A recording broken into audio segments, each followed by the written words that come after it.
Well, John, you this morning, a closer look at Southern Nevada's craft beer industry. Oh, yeah, it's been growing for quite a while. There's a so-called booze district down in Henderson. Of course, Brewery Row in the downtown Las Vegas Arts District, Mary Jane. And that's where we find Brian Will. He's live at Huddle Brewing. Hey, Brian, what can you tell us this morning?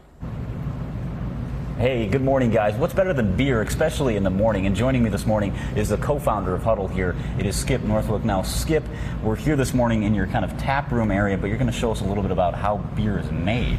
Yeah, we'll try to start that off. So it starts with grain. We run it through a mill and crack it open. We're not making flour. We crack it open to expose the endosperm. It's a process called mashing where we soak it in water and start to extract the sugars and convert those carbohydrates into fermentable sugars. Then we transfer it over to the kettle. The kettle is no different than what you have at home, you know, if you're going to boil soup or something, but we're going to start to boil that. We boil it for 60 minutes at least minimum.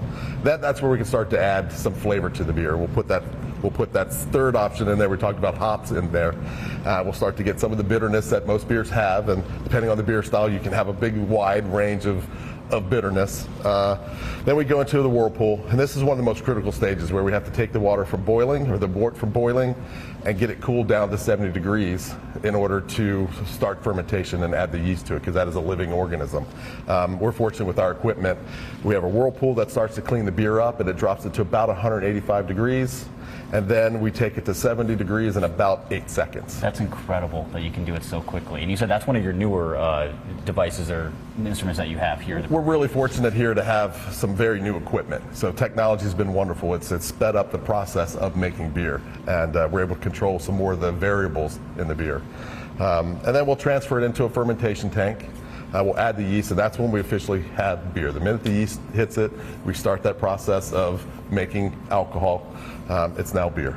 And this is our final product? And this is the final product. Well, hey, cheers to that.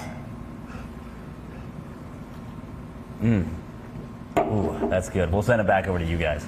There was a lot of science there, but I thought it was just beer, but apparently there's science there. There's a lot that goes on other than just the drinking part, which is probably most of our favorite part.